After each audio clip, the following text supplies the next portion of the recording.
Saludos amigas y amigos, bienvenidos al video número 13 en la serie de análisis de señales y sistemas. Seguimos analizando la integral de convolución, su origen y su significado, y en esta tercera parte vamos a continuar con el análisis del sistema masa resorte amortiguador del video anterior. Hay que recordar que este video y el video anterior en realidad fueron pensados como un solo video, pero se presentan divididos por cuestiones de espacio.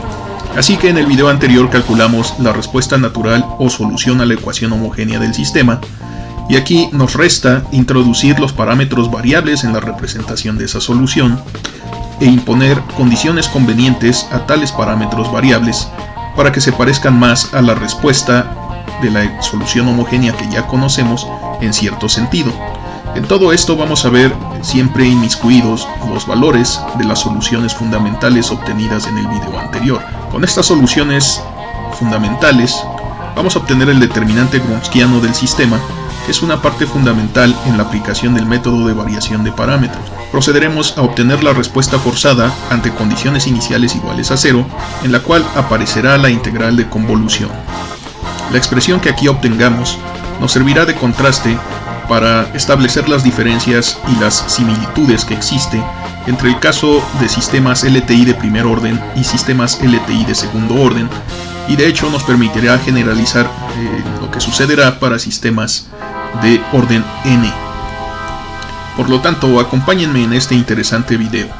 Ok, debido a que ya resolvimos el problema homogéneo y encontramos las dos soluciones fundamentales, vamos a devolverle al sistema la fuerza F de t, que le sirve de entrada, e inspirándonos en esta forma de la solución natural de la respuesta homogénea, vamos a proponer una nueva solución para el problema general, que es no homogéneo, pero que se le parezca mucho. Y vamos, como dijimos, a utilizar el método de variación de los parámetros, así que vamos a tener que reemplazar A1 y A2, que son constantes, por funciones del tiempo, de la siguiente forma.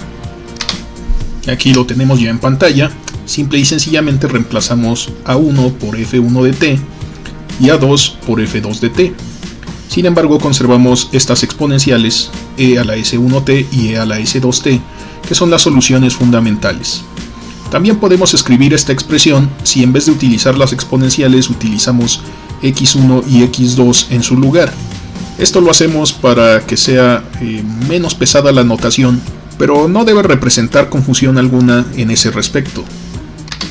Así que podemos representar todo esto, esta solución propuesta, también de la forma que tenemos aquí abajo, simple y sencillamente utilizando estos nombres alternativos de las soluciones fundamentales.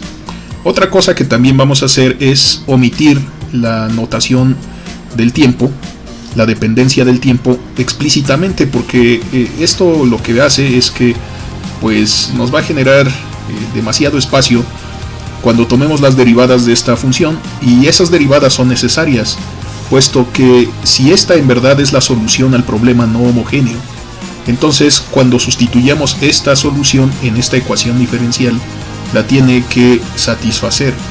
Pero para hacer esa sustitución necesitamos no solo a x que tenemos aquí, necesitamos a x punto y necesitamos a x2 puntos. Entonces vamos a requerir la primera derivada y la doble derivada de esta función que estamos viendo aquí. Por esa razón es por la que vamos a omitir la notación del tiempo explícitamente de aquí en adelante, pero hay que recordar que son funciones del tiempo, las f's y las x. Con esto presente, podemos escribir esta expresión que tenemos aquí en amarillo de esta forma más sencilla que tenemos aquí a la derecha en verde, y ahora hay que tomar la primera derivada. Ok, vamos a tomar la primera derivada respecto al tiempo de x para obtener x punto y poderla reemplazar aquí. Bien, aquí tendríamos que aplicar la regla del producto en cada uno de estos términos, puesto que son productos de funciones del tiempo. Entonces esta es la derivada. Esta es la derivada de esta solución propuesta a la ecuación no homogénea. Rápidamente nos damos cuenta que tiene 4 términos. ¿Por qué es relevante esto? Bueno, vamos a observar un poco otra vez la respuesta natural o solución homogénea.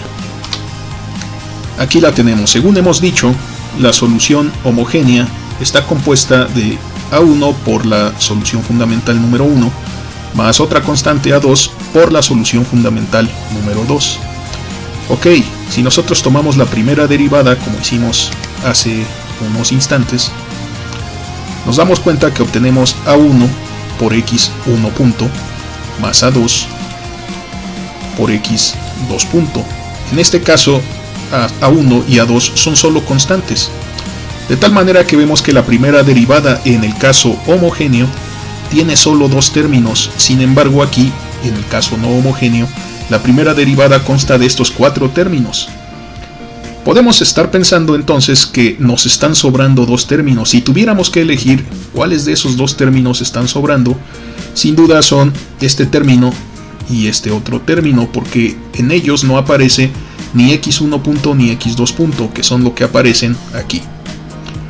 Ok, como nosotros estamos proponiendo estas funciones f1 y f2, hasta ahorita son arbitrarias, pero dijimos que este problema no homogéneo era muy similar al problema cuando aquí era un cero, es decir, en el problema homogéneo. Eran muy similares esos dos problemas y las soluciones entonces no deben ser muy diferentes.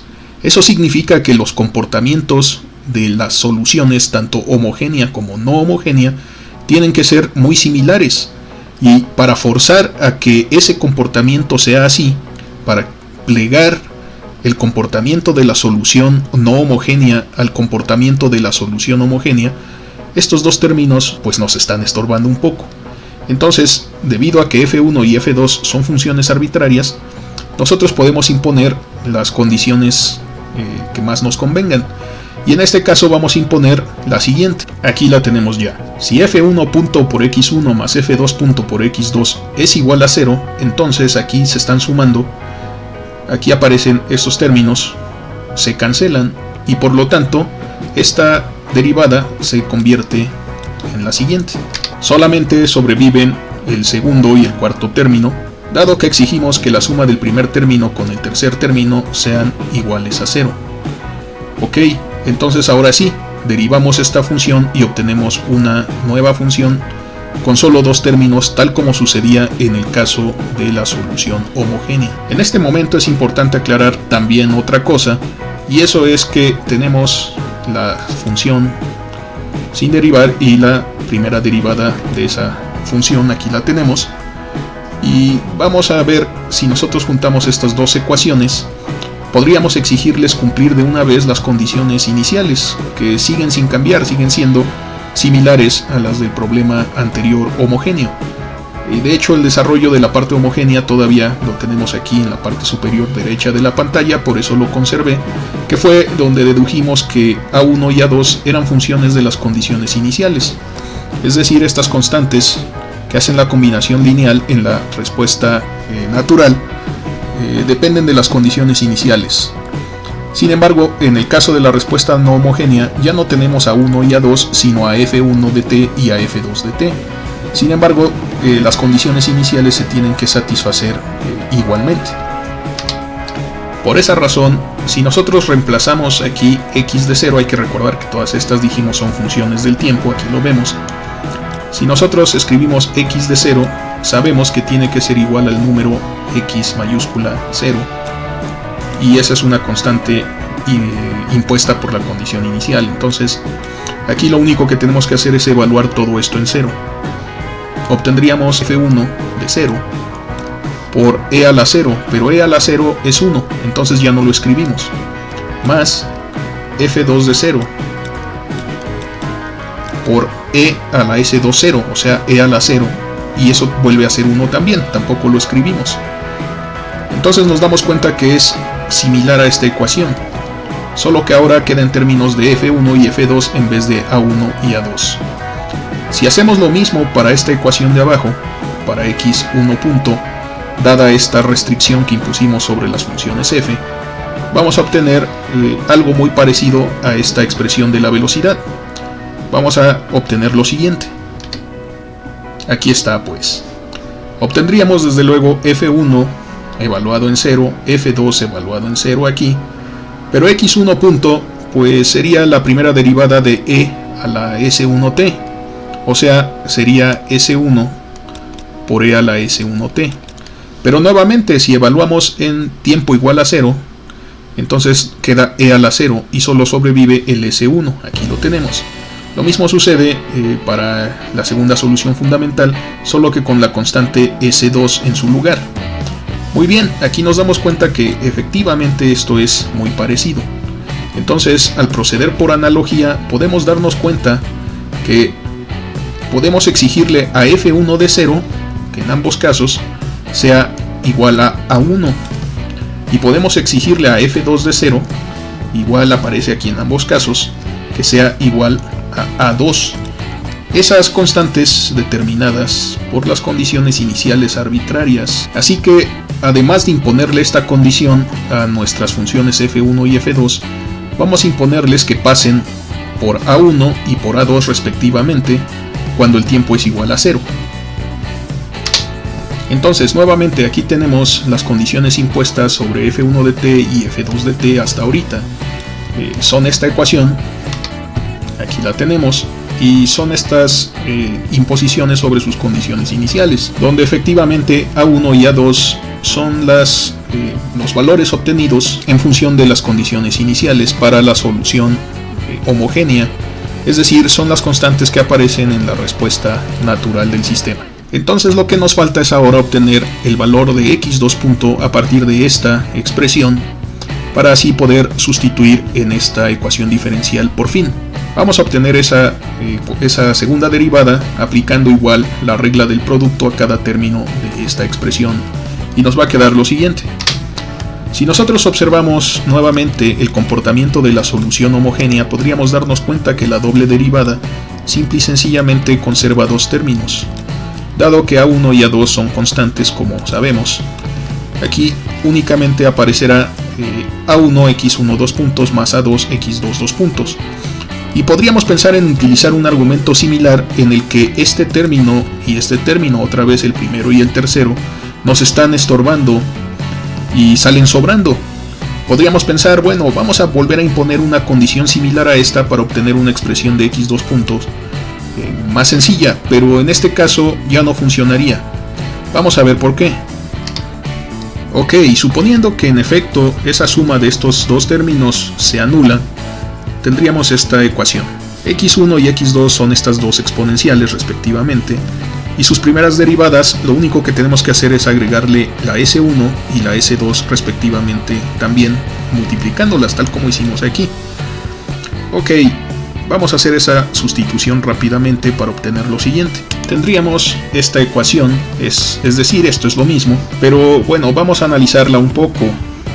Para empezar, estas exponenciales ya dijimos que no pueden ser jamás 0, entonces esta nunca se cancela y esta tampoco se cancela. También hemos dicho que S1 y S2 son constantes que resuelven el polinomio característico y en general son distintas de 0. Entonces, para satisfacer esta ecuación, dado que F1 y F2 son diferentes, la única opción que nos queda es que F1 punto y F2 punto sean iguales a 0. Si nosotros decimos que F1 punto es igual a 0 y que también sucede lo mismo para F2 punto, o sea que de aquí deducimos que tanto F1 como F2 tienen que ser 0 para obtener esta igualdad, esto implica que si una derivada es 0, significa que es la derivada de una constante, por lo tanto F1 sería igual a una constante y F2 también sería la derivada de alguna otra constante, constante 1 y constante 2, pero son constantes, de tal manera que al tomar la primera derivada respecto al tiempo obtenemos un 0. Pero eso contradice directamente nuestra hipótesis en el método de variación de parámetros, de que estas son funciones del tiempo. De hecho, si fueran constantes estaríamos obteniendo la solución homogénea, y ya vimos que la solución homogénea cuando se sustituye aquí resulta un 0, no una señal arbitraria f de t. Por lo tanto, no podemos suponer que f1 punto por x1 punto más f2 punto por x2 punto sean iguales a 0. Es decir, en esta ocasión no podemos cancelar término esto no es cierto, es decir, este término tiene que ser distinto de 0 por fuerza para respetar nuestra hipótesis. Así que aquí ya no podemos considerar ese criterio para intentar plegar el comportamiento de X en la solución no homogénea al de la respuesta natural. Además, eso es lo que hace funcionar al método, es decir, estos dos términos que están subrayados aquí en anaranjado, que quisiéramos eliminar si seguimos pensando de la misma forma como pensamos en este caso de la primera derivada, para que nos hiciera más simple el trabajo, en realidad son necesarios. Sin ellos el método no funcionaría. Entonces no podemos hacer esa cancelación de este primero y de este tercer término, así que vamos a conservarlos en esta ocasión. De tal manera que esta es ahora nuestra expresión de la segunda derivada. Ok, ya tenemos la función sin derivar, la primera derivada y su segunda derivada, y lo único que tenemos que hacer ahora es sustituirla en esta ecuación y vamos a ver bajo qué condiciones podemos obtener f de t para resolver este problema. Aquí tenemos entonces m por x dos puntos, siendo x dos puntos toda esta expresión, que es lo que está aquí adentro de estos paréntesis cuadrados. A eso vamos a sumarle más c veces la expresión de x punto, que son estos dos términos que tenemos aquí. Aquí lo tenemos nuevamente, y luego vamos a sumarle k por x. Entonces aquí tenemos más k veces x, que son estos dos términos. Y todo esto tiene que ser igual a la fuerza externa f de t. De aquí nosotros podemos factorizar varias cosas, igual que lo hicimos en la parte homogénea. Aquí podemos factorizar todo lo que contenga f1 en un término, todo lo que contenga f2 en otro término, y nos van a sobrar estos términos que tienen f1 punto y f2 punto. Estos vamos a dejarlos por separado. Entonces vamos a escribir esa factorización. Va a quedar de la siguiente manera. Aquí está pues ya rearreglada esta ecuación, factorizando los términos con f1 y factorizando los términos con f2. Y desde luego nos quedan estos términos. Aquí tenemos m por f1 punto por x1 punto más m por f2 punto por x2 punto. Aquí los tenemos por fuera, estos que no se pueden agrupar ya que no aparece f1 ni f2 sino sus derivadas. Y aquí tenemos los términos en donde sí aparece f1 y f2 directamente. Entonces bajo esta factorización nosotros podemos darnos cuenta que los elementos que están dentro de estos paréntesis cuadrados son precisamente estas expresiones de la solución fundamental 1 y 2, aquí de hecho es un 1, aquí lo tendríamos, es un 1, son estas dos expresiones pues, son expresiones de la solución fundamental sustituida en la ecuación diferencial, pero como son respuestas a la solución homogénea, o sea, como son la solución homogénea, nos dan una igualdad con 0, entonces este término se cancela, este término vale 0. Este término de aquí es el segundo que aparece, la segunda solución fundamental de la ecuación homogénea, y entonces también vale 0, estos valen 0. Así que simple y sencillamente sobrevive estos términos. Si nosotros despejamos la constante m, podemos obtener esta expresión resultante de la siguiente forma, es decir, f1, x1 ambas derivadas, más las derivadas, el producto de las derivadas de ambas f2 y x2, todo por f de t sobre m. Esa es la ecuación que se deduce a partir de aquí. Vamos a observar que yo desconozco quién es f1' y quién es f2', o sea, f1 punto y f2 punto. Aquí también lo desconozco, pero si me llevo esta ecuación junto a esta de aquí, ya aparecen un sistema de ecuaciones en cierto sentido. A pesar de que tenemos nosotros x1 punto y x2 punto, tenemos un sistema de dos ecuaciones con dos incógnitas, porque dado que x1 es e a la s1t, esto es conocido, sabemos quién es x1 punto, simple y sencillamente multiplicamos por s1 a esta primera solución fundamental. Lo mismo pasa aquí, ya sabemos quién es x2, es esta exponencial.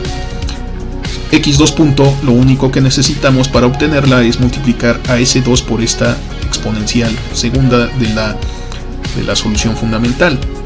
Entonces en realidad tenemos dos ecuaciones con dos incógnitas, siendo las incógnitas F1 en ambas ecuaciones y F2. Es un sistema lineal, así que lo podemos representar en forma vectorial de la siguiente manera. Entonces aquí está la situación, tenemos este sistema de ecuaciones lineales representado ahora en forma vectorial.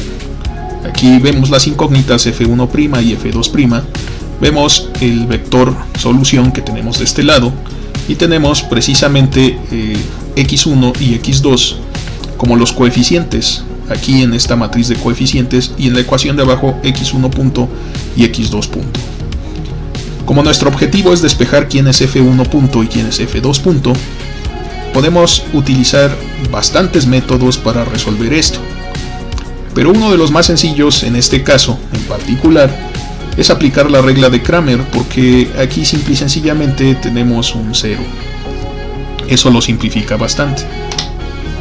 Entonces, por la regla de Cramer, nosotros lo que hacemos es generar determinantes a partir de este sistema de ecuaciones, de esta ecuación vectorial con esta matriz, y tomamos precisamente determinantes de esta matriz. En el primer caso, si queremos resolver para la incógnita número 1, necesitamos sustituir este vector en la correspondiente columna, en este caso en la de x1.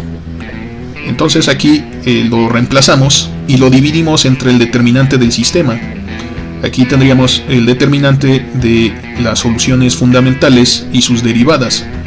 Este determinante tiene un nombre especial y aparece en estas dos expresiones y se llama determinante Wronskiano. En este caso tiene una expresión sencilla por ser un sistema de segundo orden. Es un Wronskiano de segundo orden, aquí lo tenemos, y está hecho por las soluciones fundamentales. Las anotamos como elementos en sus filas y luego sus derivadas correspondientes las vamos anotando en el siguiente renglón y así sucesivamente. Por supuesto, en este caso solo necesitamos una matriz de 2 por 2, puesto que nuestro sistema nuevamente es de segundo orden. Si nosotros tuviéramos una ecuación diferencial de tercer orden, entonces aquí iban a aparecer 3 ecuaciones lineales por este método de variación de parámetros, y el Wronskiano se vuelve con más elementos, se vuelve más complicado.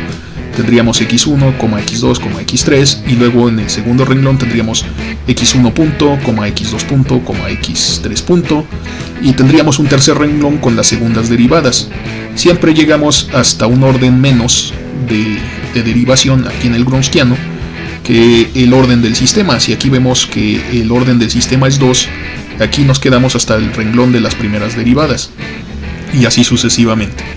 Bien, en el caso del segundo sistema, si nosotros ahora queremos saber quién es f2 punto, sustituimos este vector pero en la correspondiente columna para la segunda localidad, es decir, en esta segunda columna. Aquí lo tenemos. Muy bien, vamos a tomar los determinantes y vamos a ver qué es lo que obtenemos. Pero antes de hacer eso, vamos a recordar que x2 es esta que tenemos aquí, e a la s2t, mientras que x1 es e a la s1t, es decir, podemos reemplazarlas en este ejemplo directamente, puesto que ya las conocemos, ya sabemos que son exponenciales. Sin embargo, antes de proceder, es necesario notar que este determinante Wronskiano me tiene que dar diferente de 0, o de lo contrario no puedo aplicar este método. La condición para que esto se cumpla es que S1 sea distinta de S2. Hay que recordar que solo hay un caso en el que S1 es igual a S2, y ese era el caso en el que el discriminante del polinomio característico del sistema era igual a 0. Es decir, S1 es igual a S2, y ahí yo ya no puedo aplicar tan fácil este procedimiento, siempre que el discriminante, que si lo recordamos era c cuadrada menos 4mk, solamente si esto fuera igual a 0. Pero esa es una sola de el infinito de posibilidades que podemos obtener al combinar distintos valores de m y k. Es decir, que solo hay pocos valores relativamente que logran que ese discriminante sea igual a 0. En este caso vamos a suponer, para simpleza de esta discusión, que S1 es diferente de S2, es decir, que el discriminante del sistema es distinto de 0. Esto vamos a hacerlo sin pérdida de generalidad. Después, lo único que hay que hacer es que si las soluciones fundamentales no son linealmente independientes, es decir, si caemos en que S1 es igual a S2, hay que aumentar una de las soluciones con una t, puesto que la segunda solución también tendría S1 aquí, porque S1 y S2 serían iguales. Eso es lo único que habría que hacer, y con eso ya se garantiza la independencia lineal. Así que en ese caso, si S1 es igual a S2, podríamos de todas maneras aplicar este procedimiento haciendo esta pequeña modificación. Ok, entonces aquí ya hemos reemplazado las expresiones de las soluciones fundamentales, y aquí tenemos, por ejemplo, e a la S2 en vez de x2, y desde luego S2 por e a la S2t en vez de x2 punto. Lo mismo sucede para x1 y x1 punto, aquí las tenemos en términos de e a la S1t. Y ok, hay que recordar que para obtener estos determinantes multiplicamos en forma cruzada y apuntamos el valor, en este caso del producto, sería 0 por este término, sigue siendo 0, lo apuntamos, aquí lo tendríamos, y luego le restamos el valor del producto de los otros dos elementos en forma cruzada, aquí está la resta, y es f de t sobre m por la segunda solución fundamental. Por supuesto, como el 0 no cuenta, pues no se escribe. De forma similar, aquí para el caso del denominador, el determinante gronskiano del sistema es de forma cruzada, aquí tenemos más, sería S2 por las dos soluciones fundamentales, aquí está el producto de las dos soluciones fundamentales, menos S1, aquí lo tenemos, por el producto de las dos soluciones fundamentales también. Esa misma situación la tenemos aquí de este lado, en el renglón de abajo para F2 punto, y aquí también vemos que en este caso, pues lo único que pasa es que queda positivo este término, f de t sobre m por la primera solución fundamental, menos el producto cruzado entre S1 por e a la S1t y 0. Entonces aquí tendríamos un 0, pero nuevamente no cuenta en una resta, así que no lo escribimos. Ok, entonces ahora podemos hacer algunas simplificaciones sobre estos términos. Lo primero que podemos notar es que en el gronskiano podemos factorizar estos términos exponenciales. Muy bien, en la parte de aquí arriba, aquí tenemos el signo negativo y tenemos f de t por la segunda solución fundamental, pero esto está dividido entre m. Podemos apuntar ese m aquí sin ningún problema. Aquí tenemos una situación similar, aquí en vez de este signo negativo aparece positivo, pero tenemos f de t por e a la S1, la primera solución fundamental, e a la S1t, pero dividido entre m, entonces también podemos anotar esa m aquí en el denominador, y entonces nos quedan estas expresiones. Pero además podemos darnos cuenta que aquí esta exponencial de la segunda solución fundamental se cancela, mientras que para la parte de abajo, para el cálculo de F2 punto, el que se cancela es la solución fundamental 1. Ok, hasta aquí tenemos esta expresión. Ahora, ¿qué más podemos hacer rápidamente? Bueno, podemos pasar estos términos exponenciales al numerador si nosotros invertimos el signo de su exponente. Aquí, en este caso, tendríamos que pasar esta e a la S1t en el denominador como e a la menos S1t en el numerador. Vamos a hacer esa conversión y vamos a anotarlo aquí directamente, es decir, voy a borrar estos cálculos, estos desarrollos, puesto que ya cumplieron su propósito. Entonces aquí ya tenemos el resultado, pasamos la exponencial que nos quedaba hacia arriba con signo negativo, aquí en este caso tenemos el signo menos, y bueno, tenemos el denominador como una constante m por S2 menos S1 en ambos casos. Entonces aquí ya tenemos las dos expresiones, y ahora vamos a despejar el diferencial del tiempo y lo vamos a pasar del lado derecho en ambos casos para obtener lo siguiente. Y esto lo hacemos porque necesitamos encontrar quién es F1 y quién es F2.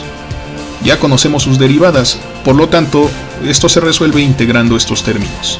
Tenemos que resolver estas integrales, pero nuevamente hay que ver que nosotros empezamos a analizar nuestro problema cuando el tiempo es igual a 0.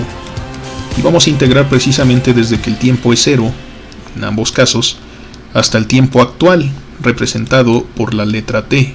Para no confundirnos con la frontera superior, que es el tiempo que podemos estar midiendo con un reloj, aquí vamos a sustituir esta función t por la letra tau, puesto que representa sí una variable temporal, pero que toma en cuenta no solo el valor del tiempo actual, sino toda la historia desde que prendimos el sistema hasta el instante actual, que es el que estamos midiendo con un reloj, mientras observamos cómo se desenvuelve el fenómeno. Por lo tanto, vamos a sustituir todas las t's que vemos en estas integrales por taus. Aquí lo tenemos ya, y esas son las que conocemos también como variables comodín o variables de integración. Una vez que se realiza la integral y se evalúa, es decir, se aplica el teorema fundamental del cálculo, desaparecen esas variables y solamente nos queda la dependencia del tiempo. Ok, si vamos a integrar nosotros desde 0, aquí tendríamos que integrar desde f1 de 0.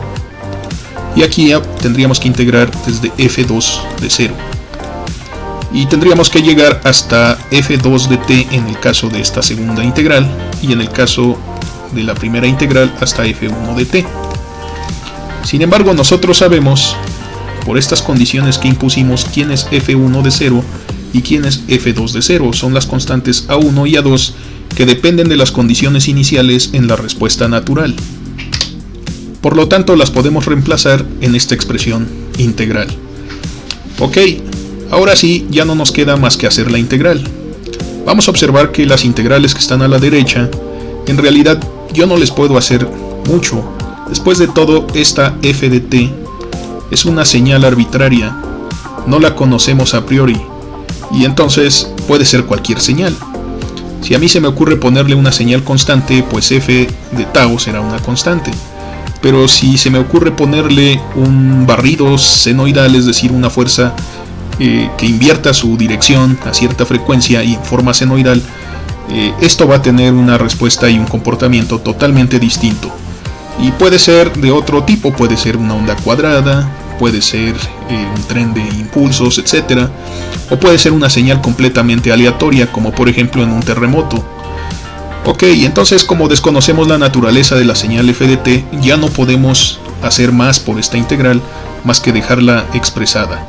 Sin embargo, del lado izquierdo, estas integrales son exactas, es decir, se cancelan con la diferencial. Y nos queda f2 y f1 respectivamente. Sin embargo, pues los tenemos que evaluar según el teorema fundamental del cálculo. Por lo tanto, vamos a obtener f1 evaluada entre a1 y f1 de t, o sea, f1 de t menos a1. Y aquí abajo vamos a obtener f2 evaluada entre a2 y f2 de t, o sea, f2 de t menos a2. Entonces podemos de aquí despejar. Simple y sencillamente mandamos estas constantes a1 y a2, las pasamos del otro lado del signo igual, desde luego con signo contrario. Como ambas están restando, van a pasar sumando hacia el lado de esta integral.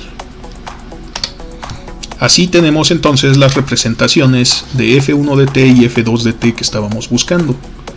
Lo que tenemos que hacer ahora es sustituir f1 de t y f2 de t en la solución no homogénea que propusimos. Por lo cual, pues vamos a obtener la siguiente expresión. Y aquí tenemos precisamente esa expresión de la solución general para este problema no homogéneo, en el cual consideramos precisamente la sustitución de f1 y f2 de t, ya aquí en esta expresión que propusimos. Así que aquí tenemos quién es f1 multiplicado por la primera solución fundamental e a la s1t, y aquí tenemos dentro de este paréntesis quién es f2, que está multiplicando a e a la s2t, igual que tenemos aquí.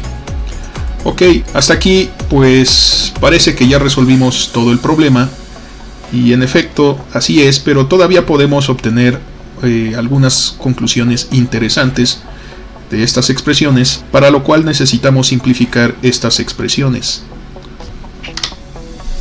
Ok, entonces aquí lo tenemos una vez más en forma desarrollada: A1 por e a la S1t más A2 por e a la S2t, aquí están, y luego e a la S1t por menos esta integral, aquí tenemos ese término, y luego tenemos e a la S2t por esta segunda integral, aquí está, de este lado en la pantalla, y nos damos cuenta que vuelve a aparecer este término, o sea, esta es la respuesta natural, aquí la tenemos. Hay que recordar que A1 y A2 dependen de condiciones iniciales, o sea, de x0 y de b0.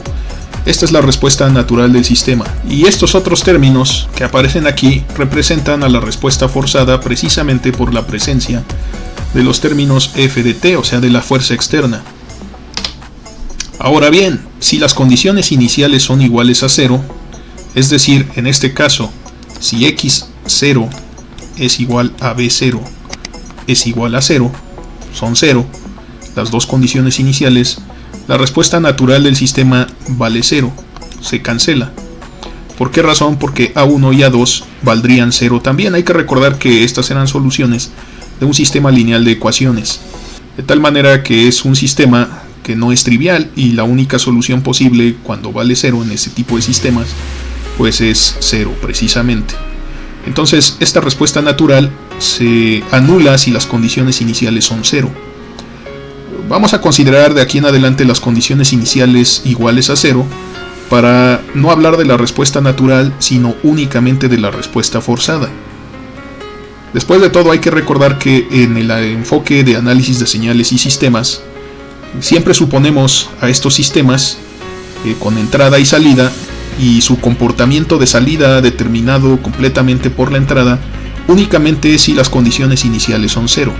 Entonces es una práctica estándar considerar que las condiciones iniciales son iguales a 0 en el análisis de señales y sistemas.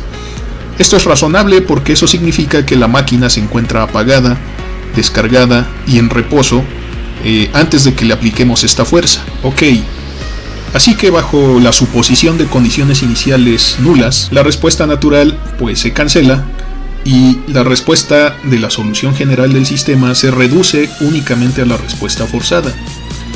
Así que en este caso tenemos estas dos expresiones con integrales, y lo que vamos a hacer es que aquí vamos a meter esta solución fundamental hacia adentro de la integral, y esta otra solución fundamental también la vamos a pasar hacia adentro de esta integral. No debe haber ningún problema puesto que la variable aquí es t y la variable de la integral es tau. Entonces estos términos, estas exponenciales que están aquí encerradas en círculos verdes, son como constantes respecto a la variable de integración. Por lo tanto las podemos pasar hacia adentro o hacia afuera de la integral según nos guste o nos convenga. En este caso pues nos conviene. Ok, entonces vamos a hacer ese cálculo para obtener lo siguiente. Y entonces aquí tenemos ese paso realizado, pero también nos vamos a dar cuenta que tenemos una multiplicación de exponenciales y la misma base en dos funciones que están en producto, pues implica que podemos expresarlo como una suma de los exponentes en la misma base. Esas son reglas sencillas de álgebra, y de esa forma podemos juntar estas dos exponenciales en una sola expresión. Vamos a hacer eso y vamos a obtener lo siguiente. Y entonces aquí tenemos ya esa expresión arreglada de una forma un poquito más cosmética, en la que hemos separado la fuerza externa, y entonces aquí tenemos otra función. Aquí nos queda e a la S1 por t menos tau.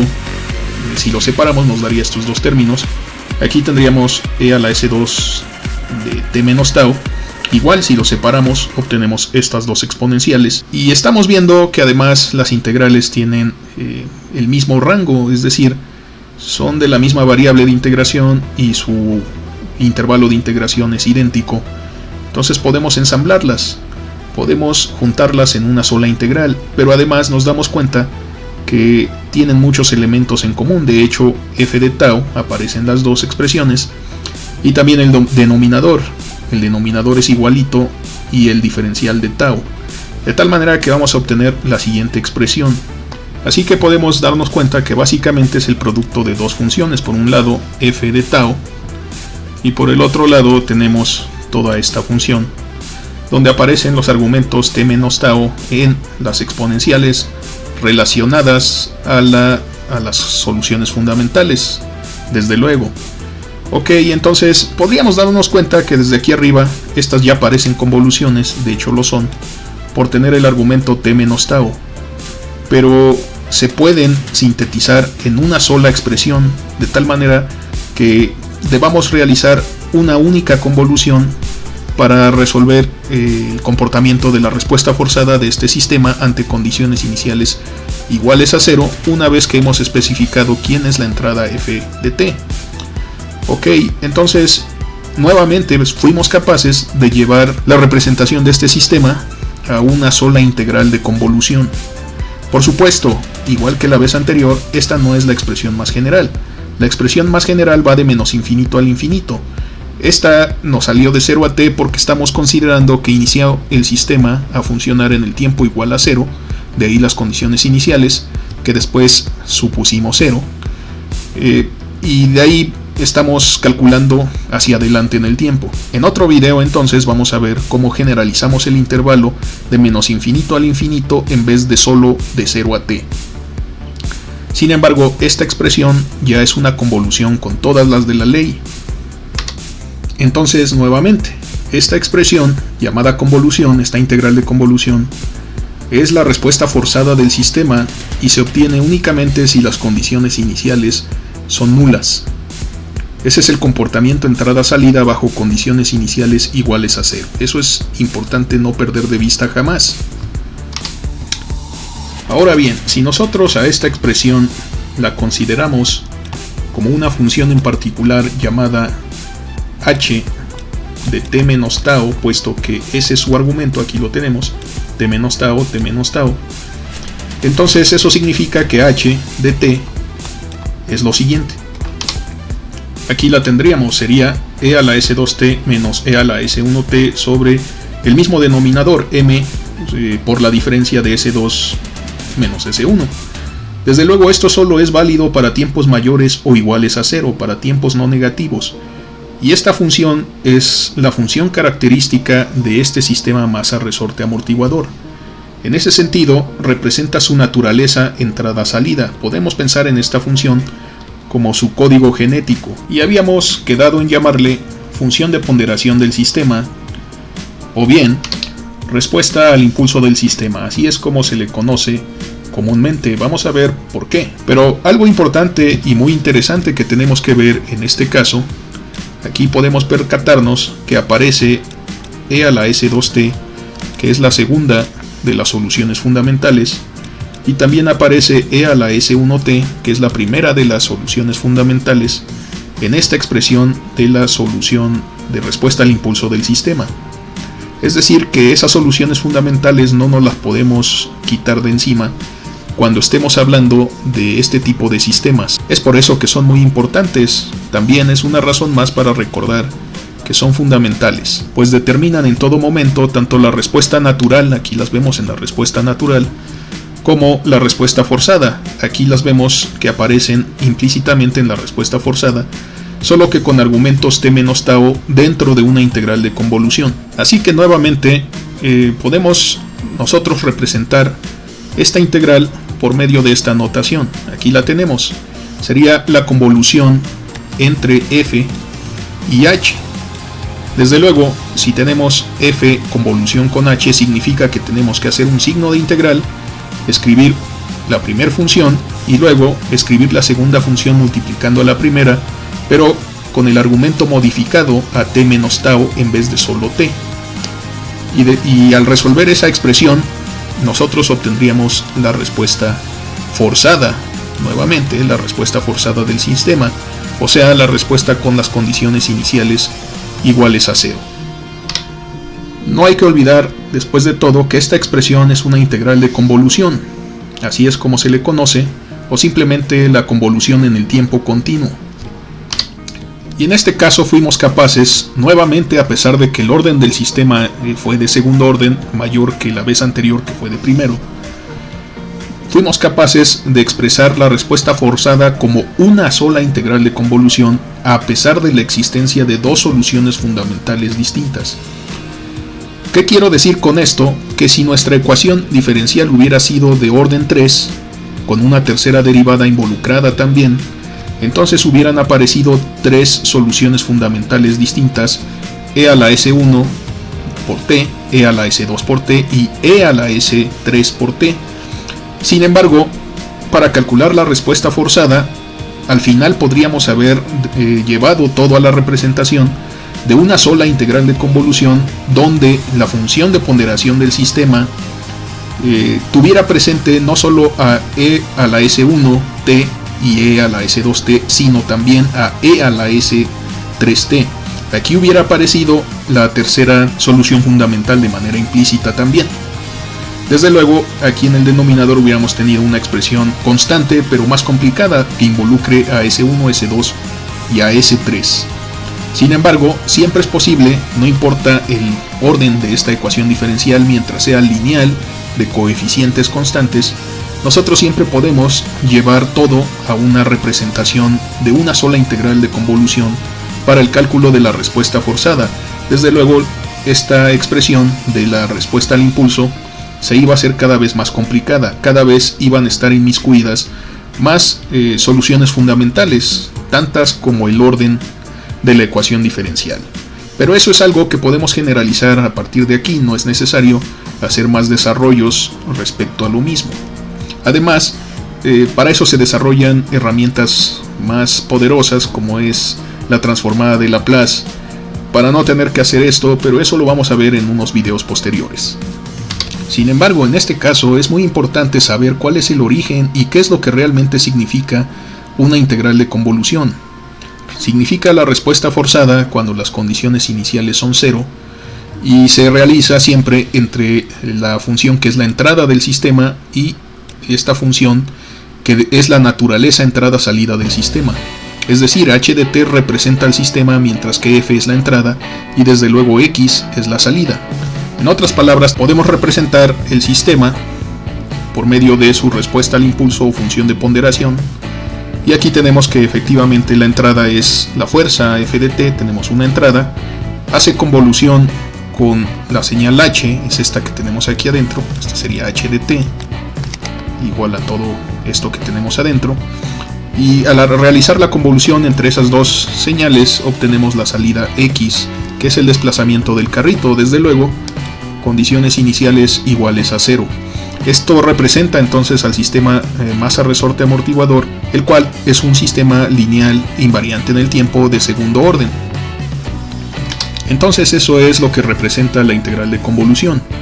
¿De dónde procede? Pues del método de variación de parámetros para resolver ecuaciones diferenciales de este tipo lineales e invariantes en el tiempo, no homogéneas. En todo este cálculo de estas funciones f1 y f2, que son los parámetros variables que propusimos cuando resolvimos ese problema general.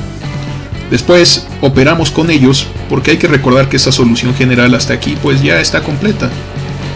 Ya podríamos calcular todo si tenemos quién es f de t y si pudiéramos resolver estas integrales. Si no podemos resolver estas integrales de forma analítica, tampoco podremos hacerlo con esta integral de convolución. Así que desde este punto ya estaba completamente especificada la respuesta de esta ecuación diferencial. Sin embargo, aquí estamos pues haciendo un análisis un poco más superior, estamos siendo un poco más altos en nuestra vista, en nuestro análisis, estamos dándole una interpretación filosófica más elevada, y esta es que podemos representar a estos sistemas de esta forma, entrada-salida, con una naturaleza intrínseca del sistema. Es decir, si nos damos cuenta aquí en H, igual que en el caso del circuito RC, en este caso para el sistema masa-resorte amortiguador jamás veríamos la influencia ni de las condiciones iniciales, puesto que no aparece ni x0 ni b0 ni tampoco a1 ni a2 en esta expresión, ni tampoco aparece quién es f de t ni quién es x de t. Es decir, esta función es independiente de quién es la entrada. Así que me permite calcular la salida solo en función de una entrada en particular, pero tengo que considerar la respuesta del sistema, o sea, su naturaleza. Tengo que considerar cuál es h de t, su respuesta al impulso. Entonces, esto solo depende del sistema, porque si nos acordamos, S2 y S1 eran expresiones que dependen de los parámetros M, K y C, quedaban descritos en términos de esos parámetros y solamente de ellos, así que no depende de nada más. M es un parámetro del sistema. Desde luego, si variamos la masa, pues va a variar el valor de S1 y de S2 y también de esta M, pero entonces estamos hablando de un sistema distinto y por lo tanto esta función cambiará en consecuencia. Así que dado un sistema con parámetros fijos, pues tenemos únicamente determinada esta función de respuesta. Es única esta respuesta al impulso, representa su naturaleza y desde luego vemos la presencia de las soluciones fundamentales nuevamente. Y ya por última vez logramos obtener una sola integral de convolución, independientemente del orden del sistema. Así que cualquier sistema, no importa el orden, mientras sea lineal e invariante en el tiempo, es sujeto a tener una función h de t que se puede calcular, y en términos de esa función se determina la salida si realizamos una convolución una vez que sabemos quién es la señal de entrada. Nuevamente, este es un sistema dinámico descrito por una ecuación diferencial. Eso quiere decir que la forma de la salida no solo depende del valor de la entrada en el instante t, sino de cómo ha sido toda la historia de evolución del sistema y de la entrada desde que encendimos el sistema hasta el momento actual. Es decir, esta integral de convolución toma en cuenta no solo el valor actual, sino toda la historia de la evolución del sistema. Entonces por eso es un sistema con memoria. Sistemas con memoria o sistemas dinámicos, y en este caso sistemas convolutivos por el hecho de ser lineales e invariantes en el tiempo, de tal manera que la solución la puedo calcular como la convolución entre la entrada y la función de respuesta al impulso. Hay sistemas dinámicos no lineales, y para esos sistemas no existe esta expresión de la integral de convolución, tristemente. Sin embargo, el entender los sistemas lineales nos pone en un muy buen punto de partida para entender el comportamiento de los sistemas no lineales.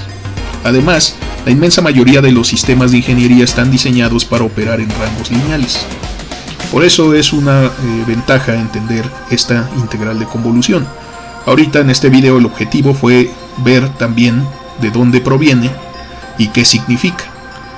Y eso ya ha quedado pues resuelto en este video. Así que en videos posteriores vamos a estar viendo cómo se opera, cómo se trabaja con esta integral de convolución, puesto que este tipo de integrales de convolución no son tan sencillas. Después de todo tienen esta forma. Tenemos aquí f de tau y aquí tendríamos h de t menos tau, igual que tenemos aquí. Entonces, al tener este argumento doble, aquí t menos tau, pues tiene sus ciertos detalles, por lo cual no podemos aplicar directamente una fórmula de integración. Entonces vamos a entender después cómo operar con esta integral y qué propiedades tiene esta famosa convolución, para simplificar el trabajo y comprender por qué es que los sistemas LTI responden de la forma característica en la que lo hacen. Amigas y amigos, hemos llegado al final de este video. Les agradezco mucho su atención, espero que les haya gustado y les sea de utilidad. No se olviden darle like, suscribirse y compartir. Y como siempre, nos vemos en el próximo video. Hasta la próxima.